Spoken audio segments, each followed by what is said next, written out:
নমস্কার, রাইজিং বাংলায় পর্দায় আপনাদের সকলকে স্বাগত। আপনারা দেখছেন আড্ডা প্রাইম টাইম, আর আপনাদের সাথে রয়েছে আমি বিজয়তা। দেখে নেব আজকের হেডলাইন্স।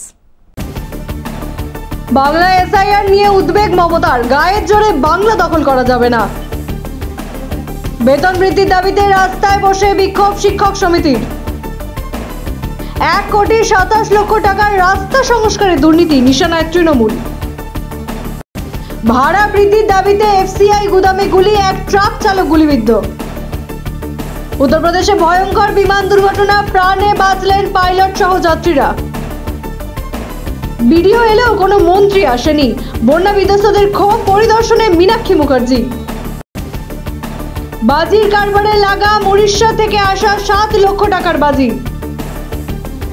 পানীয় জলের দাবিতে বিক্ষোভ, 2 ঘন্টা পথ অবরোধ এলাকাবাসীর। টুরিস্ট ব্যাগে 100 কেজি গাঁজা, 4 যুবক গ্রেফতার।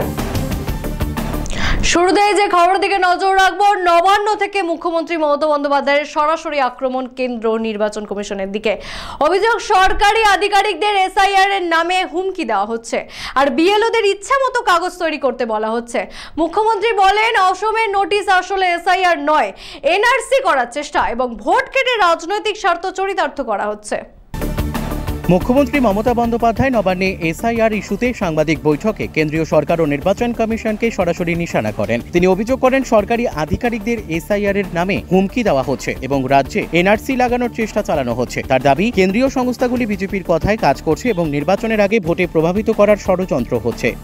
যদি তার অধিকার হরণ করে নেওয়ার চেষ্টা করা হয়, সে রাজবংশী হোক, সে মুখুয়া হোক, সে পাঞ্জাবি ভাই বোনেরা হোক, সে নেপালি ভাই বোনেরা হোক, সে গোর্খা ভাই বোনেরা হোক, সে বাংলার ভাই বোনেরা হোক, সে সংখ্যালঘু ভাই বোনেরা হোক, সে হিন্দু ভাই বোনেরা হোক। আসামে আপনারা দেখেছেন এনআরসির নাম করে কত লক্ষ হিন্দু ভোটারের নাম বাদ দেওয়া হয়েছিল, রাজবংশীর নাম বাদ দেওয়া হয়েছিল, নেপালের নাম বাদ দেওয়া হয়েছিল। তাহলে আসাম গভর্নমেন্ট এনআরসি যখন নোটিশ করাচ্ছে, তার মানে এসআইআর না, এটা এনআরসি। এবং আমি শুনেছি স্বরাষ্ট্রমন্ত্রী নিজে কোন একটা পার্টি মিটিংয়ে কিছু ইনস্ট্রাকশন দিয়ে গেছেন এবং সেখানে বলেছে যে অনেক নাম আমরা বাদ দেব। ওনারা বাদ দেবার কে? আজকে ওনারা ক্ষমতায় আছেন, কালকে নাম থাকতে পারে। প্রধানমন্ত্রী এটাই পরিবর্তন, এটাই গণতন্ত্রের বড়স্তম্ভ। মানুষকে বাদ দিয়ে এসব চলে না। শুধু আইন মনে করি এটা এসআইআর নয়, এটা এনআরসি করার চক্রান্ত চলছে।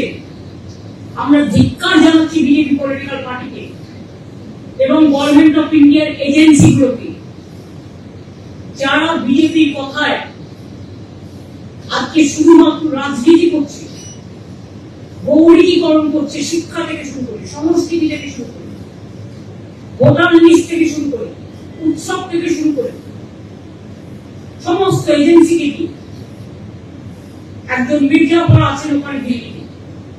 এই মির্জাপুরদের মৃত্যু জীবনে হয় না, তারা চিরকালই বেঁচে থাকে নানা কাজের মধ্যে দিয়ে। এই মির্জাপুররা মনে করেছেন তারাই শেষ কথা বলবে, জগদ্ধাত্রীর পুজো আছে এবং চারিদিকে ডুবে আছে জলে। সেখানে ফিল্ড সার্ভের নাম করে তিনটি অফিসে বসে 4 জন অফিসার বিএলওদের ডেকে সম্পূর্ণভাবে চেক করছেন আর বলছেন তাদের ইচ্ছে মতো কাগজ তৈরি করতে হবে। বিহারে করতে পেরেছিলেন তার কারণ আমার বিজেপি গভর্নমেন্ট আছে, Rahul Gandhi government Bihar party office থেকে আর বিহারের এজেন্সিটা তৈরি করে দিয়েছিল, সেটা করছে। কিন্তু বাংলা সামথিং ডিফারেন্ট। বাংলায় ডিফারেন্ট কমিউনিটি পিপুল অনেক আছেন, হিন্দু আছেন, মুসলিম আছেন, শিখ আছে, ইসাই আছে, শিডিউল কাস্ট আছে, শিডিউল ট্রাইব আছে, আদার কমিউনিটিও আছে।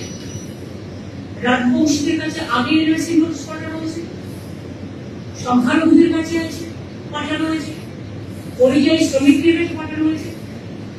আর এসআইআর শুরু করবার আগেই ওটা তো ফিল্ড সার্ভে নয়, ওটা হচ্ছে শো, মানুষের কাছে যাওয়া নয়, কয়েকজন অফিসারকে ডেকে মিটিং করা, থ্রেট করা।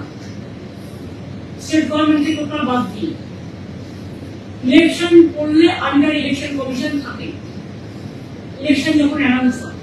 কিন্তু এখন ইলেকশন অ্যানাউন্স হয়নি, ইভেন একটা কথা আছে, বাসির চেয়ে কঞ্চি বড়।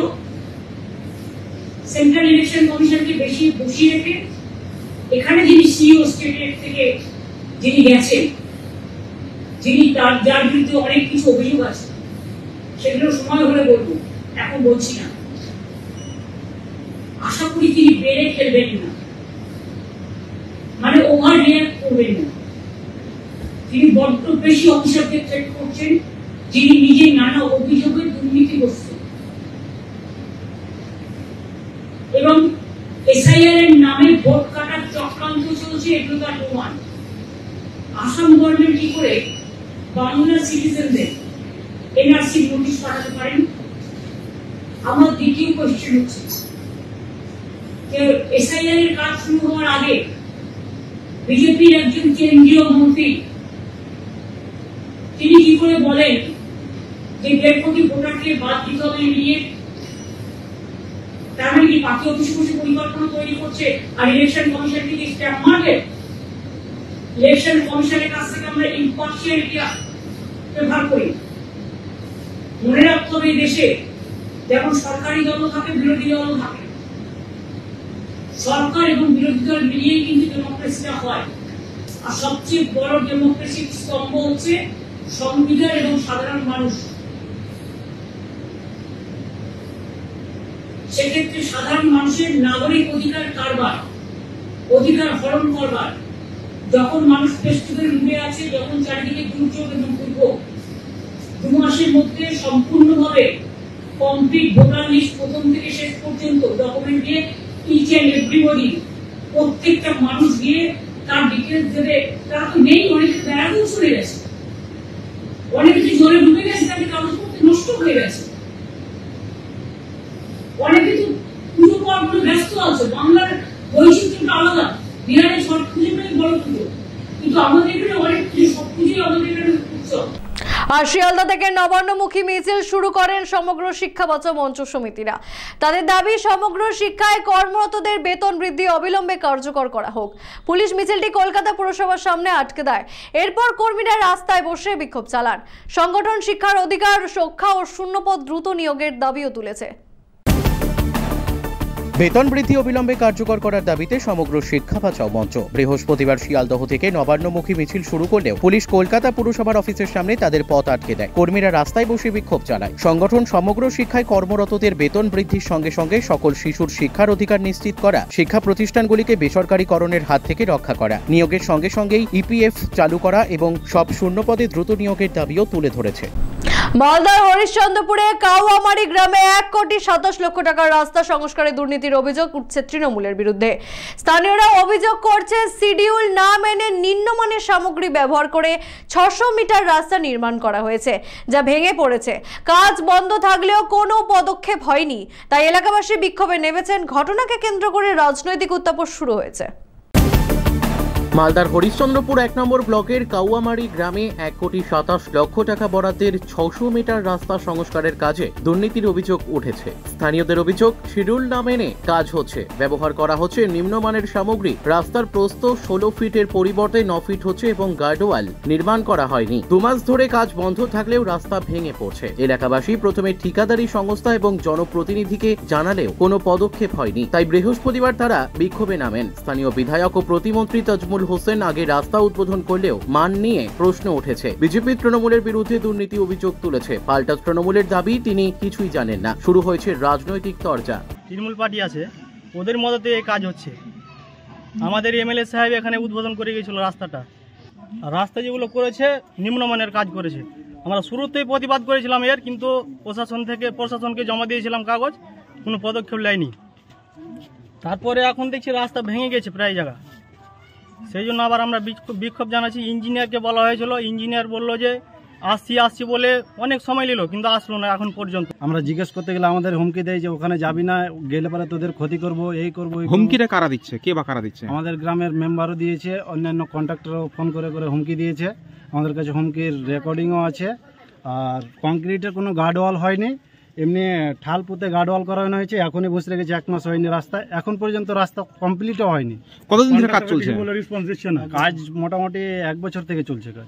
কাওয়ামারি গ্রামে বিক্ষোভ দেখিয়েছে মানুষ, কারণ 600 মিটার রাস্তা, ওই 1,27,00,000 টাকার রাস্তা ছিল, তো ওখানে নাকি দুর্নীতি করছে ঠিকাদার। বলতে পারছেন দেখতে হবে কিভাবে। দেখুন, এই সরকার জবে থেকে এসছে, তবে থেকে নিম্নমানের কাজ শুরু হয়ে গেছে। যেদিন থেকে সরকার ক্ষমতায় বসেছে, এদের মেন উদ্দেশ্য হচ্ছে ক্ষমতায় আসার পরে কাটমানি, সন্ত্রাস, ধর্ষণ, কোনো ভালো কাজে লিপ্ত নেই সরকার। সেই জন্য দ্বিতীয়বারের ক্ষমতায় আসার পরে যখন এদের এই ধরনের কুকীর্তিগুলো মানুষের সামনে ধরা পড়েছে, তখন মানুষ ঠিক করে নিয়েছে যে এই সরকারকে আর রাখা যাবে না, এরা শুধরাবে না কোনোদিনও।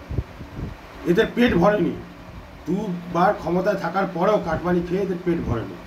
ধানসাদ থানার বারমাসিয়া এলাকার এফসিআই গুদামে গুলি চালানোর ঘটনা ঘটেছে। শ্রাবণ যাদব নামে এক ট্রাক চালক গুলিবিদ্ধ হয়েছেন এবং তাকে হাসপাতালে ভর্তি করা হয়েছে। পুলিশ ও স্থানীয়রা কয়েকজনকে আটক করেছে। এই ঘটনা ভাড়া বৃদ্ধির দাবিতে পূর্বঘোষিত ধর্মঘটের সময় ঘটে। ধানসাদ থানার বারোমাসিয়া এলাকার এফসিআই গোদামে গুলি চালানোর ঘটনা ঘটেছে। এতে এক ট্রাক চালক শ্রাবণ যাদব গুলিবিদ্ধ হন এবং তাকে দ্রুত হাসপাতালে ভর্তি করা হয়েছে। পুলিশ ঘটনাস্থলে পৌঁছে একজনকে আটক করেছে। ট্রাক অ্যাসোসিয়েশন সহ স্থানীয়রা 3 জনকে আটক করে পুলিশের কাছে হস্তান্তর করেছে। এফসিআই গোদামের ঠিকাদার সঞ্জয় সিং ও কুনাল সিং এর নাম জড়িত রয়েছে। প্রসঙ্গত, ভাড়া বৃদ্ধির দাবিতে পূর্ব ঘোষিত ধর্মঘটের সময় এই ঘটনা ঘটে। ट्रक वाला स्ट्राइक कर था कि हम लोग का भाड़ा बढ़ाइए, हम लोग का नहीं पोसाई पड़ता है। तो ट्रक वाला अपना जिसको गाड़ी है अपना लगे लेता साइड में, जो उनका गाड़ी था वो अपना लोड दिए हम लोग। उसके बाद वो उधर से आया, ये गाड़ी में काला स्कॉर्पियो में, वो 2 स्कॉर्पियो आया था, उतर के वो ड्राइवर लोग को धमकाने लगा। धमकाते 2-3 लोग फायरिंग भी किया, बस भागने लगा। वो लोग यहाँ से लोग सब लेबर ड्राइवर भी हुआ। हाँ, शर्मा यादव को गोली लगा है, वो मेरा भाई है चचेरा। हाँ, मैं ड्राइवर है। हाँ, सूचना मिली थी हम लोगों के यहाँ फायरिंग हुई है। हम लोग आए यहाँ पर, तो जिसको गोली जो चला है वही पकड़ा गया है, उसको इलाज के लिए भेजा गया है, और जिसको आदमी की जान में लगी है गोली उसको इलाज के लिए भेजा गया है। कितने बजे चला सर? यहाँ 40 मिनट पहले कितना गोली चला था? गोली कितना चले तो पता नहीं चल पाया है, क्योंकि यहाँ पर देख रहे हैं हम लोग जैसे कि जो मैगजीन है, गोली है और पिस्टल भी बरामद हुआ है। एक पिस्टल है, अभी हम लोग गिने नहीं है, गया है यहाँ पर। উত্তরপ্রদেশের ফারুকাবাদে এক ভয়ঙ্কর বিমান দুর্ঘটনা ঘটেছে। বৃহস্পতিবার টেক অফের কিছুক্ষণের মধ্যেই একটি ব্যক্তিগত বিমান নিয়ন্ত্রণ হারিয়ে ঝোপ জঙ্গলে পড়ে। বিমানের সামনের অংশ সহ কিছু অংশ ক্ষতিগ্রস্ত হয়েছে, তবে 2 জন পাইলট এবং যাত্রীরা অক্ষত রয়েছেন। দুর্ঘটনার ভিডিও ইতিমধ্যেই প্রকাশিত হয়েছে। উত্তরপ্রদেশের ফারুকাবাদে ভয়ঙ্কর বিমান দুর্ঘটনা। বৃহস্পতিবার টেক অফের কিছুক্ষণের মধ্যেই একটি ব্যক্তিগত বিমান নিয়ন্ত্রণ হারিয়ে ঝোপ জঙ্গলে আছড়ে পড়ে। ঘটনায় বিমানের সামনের অংশ সহ বেশ কয়েকটি অংশ ক্ষতিগ্রস্ত হয়েছে, তবে সৌভাগ্যবশত 2 জন পাইলট ও বিমানে থাকা যাত্রীরা অক্ষত রয়েছেন বলে জানা গেছে। দুর্ঘটনার ভিডিও ইতিমধ্যেই প্রকাশ্যে এসেছে।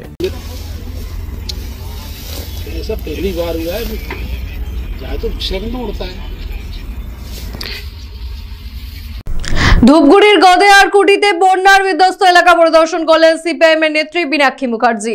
দুর্গতরা অভিযোগ করছেন বিডিও এলেও কোনো মন্ত্রী আসেননি। এলাকায় পড়ে থাকা মৃত গবাদি পশুর দুর্গন্ধে বাসিন্দারা অতিষ্ঠ। মীনাক্ষী বলছেন, দুর্গতদের পুনর্বাসনে সরকারের কোনো পরিকল্পনা নেই। মানুষ সব হারিয়েছে, তাই কেউ বিনা লড়াইয়ে ছেড়ে দেবে না।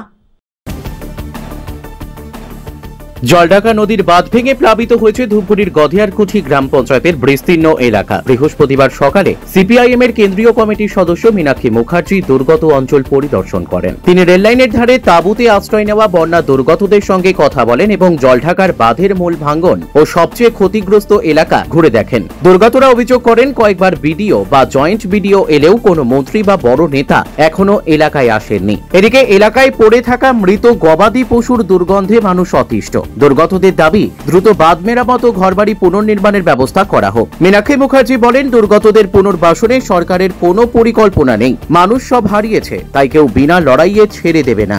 মানুষ খুব অসহায়, জয়েন্ট ভিডিও একবার এসেছিলেন, ভিডিও আসেননি। বাচ্চারা সব অসুস্থ হয়ে পড়ছে, জিনিসপত্র সহ নিজেদের বাড়ি ঘর জমি বিশাল ক্ষয়ক্ষতি হয়েছে। এখনও পর্যন্ত সরকারিভাবে কবে তাদের বাড়ি তৈরি হবে, কবে কি নিরাপদ হবে, কবে এইখানটা পুনর্বাসনের ফিরে বসবাস করার মতো হবে, এখনও কোনো প্ল্যানিং নেই। এখন ত্রাণের ব্যবস্থা করছে, কিন্তু এখন থেকেই সরকারকে পরিকল্পনা করতে হবে, নইলে এদের বাড়ি ঘর দোর, এমনিতেই তো গরিব লোক, খাটে তবে খায়। তাহলে আমি দেখতে পাচ্ছি, আপনি দেখতে পাচ্ছেন, সরকার দেখতে পাচ্ছে না।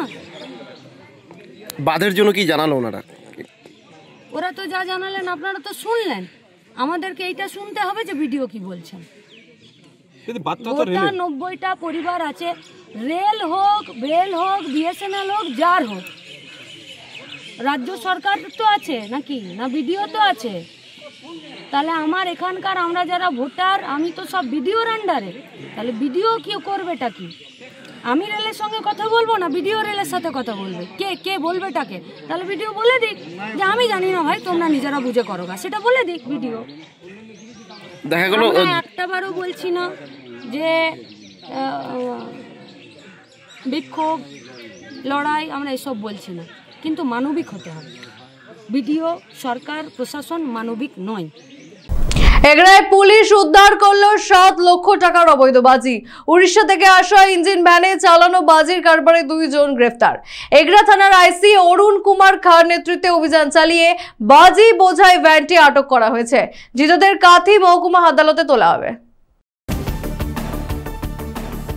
ফের বড়সড় সাফল্য অর্জন করল এগরা থানার পুলিশ। বুধবার রাতে গোপন সূত্রে খবরের ভিত্তিতে অভিযান চালিয়ে ওড়িশা থেকে আগত বিপুল পরিমাণ নিষিদ্ধ বাজি বাজেয়াপ্ত করেছে পুলিশ। পুলিশ সূত্রে জানা গেছে, একটি ইঞ্জিন ভ্যানে করে ওড়িশা থেকে বাজি নিয়ে আসার সময় এগরা 2 নম্বর ব্লকের বেতাই এলাকায় অভিযান চালানো হয়। এগরা থানার আইসি অরুণ কুমার খার নেতৃত্বে বিশাল পুলিশ বাহিনী ওই ভ্যানটিকে আটক করে। তল্লাশি চালিয়ে প্রায় 7 লক্ষ টাকার অবৈধ বাজি উদ্ধার করা হয়। অভিযানে 2 জন বেআইনি বাজি ব্যবসায়ীকে গ্রেপ্তার করেছে পুলিশ। ধৃতদের বাড়ি এগরা 2 নম্বর ব্লকের উত্তর তাজপুর এলাকায় বলে জানা গেছে। বাজি বোঝাই ইঞ্জিন ভ্যানটিকেও আটক করেছে পুলিশ। পুলিশ সূত্রে খবর, ধৃতদের বৃহস্পতিবার কাথি মহকুমা আদালতে তোলা হবে। ঘটনায় অন্য কেউ জড়িত আছে কিনা তা খতিয়ে দেখছে পুলিশ। আসানসোলে পানীয় জলের দাবিতে 2 ঘন্টা রাস্তা অবরোধ এলাকাবাসীর। 9 নম্বর ওয়ার্ডের চাঁদা থেকে জামুরিয়া যাওয়ার রাস্তায় বৃহস্পতিবার সকালে বিক্ষোভ দেখান বাসিন্দারা। 15 দিন ধরে জল সরবরাহ বন্ধ থাকায় এই পদক্ষেপ। পুলিশ ঘটনাস্থলে পৌঁছে পরিস্থিতি নিয়ন্ত্রণে আনে। স্থানীয় কাউন্সিলর আশ্বাস দিয়েছেন খুব শীঘ্রই জল সরবরাহ স্বাভাবিক হবে।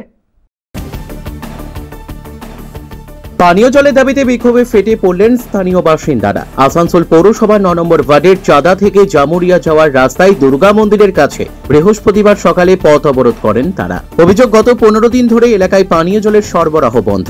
বহুবার অভিযোগ জানিয়েও সমাধান না হওয়ায় বাধ্য হয়ে বিক্ষোভে নামেন স্থানীয়রা। খবর পেয়ে জামুরিয়া থানার পুলিশ ও প্রশাসনের আধিকারিকরা ঘটনাস্থলে পৌঁছান। প্রায় 2 ঘন্টা অবরোধের পর পরিস্থিতি নিয়ন্ত্রণে আসে। স্থানীয় কাউন্সিলর জানান, কালাঝড়িয়ার পিএইচির পাইপলাইনে ত্রুটির কারণে সমস্যা হয়েছে। তিনি আশ্বাস দেন খুব শীঘ্রই জল সরবরাহ স্বাভাবিক করা হবে। তারপরে দুর্গা পূজা পেরিয়ে গেল, লক্ষ্মী পূজা পেরিয়ে গেল, জল নেই। মানুষের কত ভর্তি থাকবে, তার আজ জলের জন্য আজ এখানে সকাল 8টা থেকে পথ অবরোধ করা হয়েছে।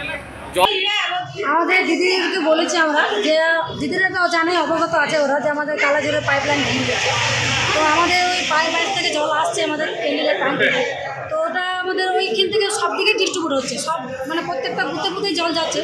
আমার 9 নম্বর ওয়ার্ডেও জল আসছে, না আসা নয়, কিন্তু আমাদের এখানে একটু ইস্যু আছে, জলটা ওভারলোড না হলে বলছে জল ছাড়া যাচ্ছে না। তো সে কারণে আমরা অলরেডি চেয়ারম্যানের সঙ্গে কথা বলেছি। আমরা বলেছি, আমরা যদি পাইপলাইনে আর যদি অসুবিধা হচ্ছে তাহলে আমরা গাড়িতে করে জল দেবো, না দেওয়া হবে না। আমাদের দিদিদের বক্তব্য যে আমরা গাড়িতে করে জল নেব না। তো যাই হোক, আমার দিদিরা মেনেছে যে হ্যাঁ, আমরা জল ছাড়ার জন্য অলরেডি আজকে যেমন টিজির সঙ্গে আমরা কথা বলেছি, যে বলেছে 12টার পর আমরা জল ছাড়ছি, না ছাড়া হবে না, ছাড়বে। আর আমাদের দিদিদেরকে আমরা বলেছি যে আমরা গাড়িতে করে জল দেবো। তো ওরা বলছে যে আমাদের ঝামেলা হবে না, ঝামেলা কোনো নেই, আমরা তো সঙ্গে আছি, পাশে আছি, সবসময় থাকবো। যদি কিছু অসুবিধা হয় আমাকে জানাও। আমাদের প্রত্যেকটা দিদিদের কাছে আমার নম্বর আছে, কিন্তু এরা ফোন করেনি। তারপর আমাকে কিছুক্ষণ পর ফোন করছে যে আমরা কত করছে। কারণ তোমার আমাকে আগে জানার পর যেহেতু আমরা মিটিং অলরেডি রেখেছি, আমরা মানে মিটিং আমরা অলরেডি বলেছি যে আমরা মিটিং করে বুথে বুথে আমরা জল পাঠাবো, না পাঠানো হবে না। কিন্তু যেহেতু এদের আজকে হাটের দিন আছে, এদেরকে পাওয়া যায় না, সে কারণে আজকে মিটিংটা পোস্টপোন করেছি। কালকে আমাদের মিটিং হবে আবার। শিয়ালদা মেন শাখার নৈহাটি স্টেশনের রেল পুলিশ 100 কেজি গাঁজা উদ্ধার করেছে। যাত্রী সেজে টুরিস্ট ব্যাগে গাঁজা পাচার করতে আসা 4 যুবককে গ্রেফতার করা হয়েছে। ধৃতদের মধ্যে রয়েছে আন্তঃরাজ্য মাদক পাচারকারী। পুলিশ জানিয়েছে এই গাঁজা নদিয়ায় পাচারের উদ্দেশ্যে আনা হচ্ছিল। শিয়ালদহ মেন শাখার নৈহাটি স্টেশনে জিআরপি অভিযান চালিয়ে 100 কেজি গাঁজা উদ্ধার করেছে। যাত্রী সেজে টুরিস্ট ব্যাগে গাঁজা পাচার করতে আসা 4 যুবককে ধরা হয়। ধৃতরা সবাই নিউ ব্যারাকপুরের বাসিন্দা, যার মধ্যে 2 জন আন্তঃরাজ্য মাদক পাচারকারী। পুলিশ জানিয়েছে নদিয়ায় পাচারের উদ্দেশ্য ছিল এই বিপুল পরিমাণ গাঁজা। রেল পুলিশ এই ধরনের নজিরবিহীন পাচারের র্যাকেট খতিয়ে দেখছে। আজকের মতো এই পর্যন্তই। ফিরে আসবো আগামী দিন ঠিক এই সময়। চোখ রাখুন রাইজিং বাংলার পর্দায়। দেখি বাংলার মুখ।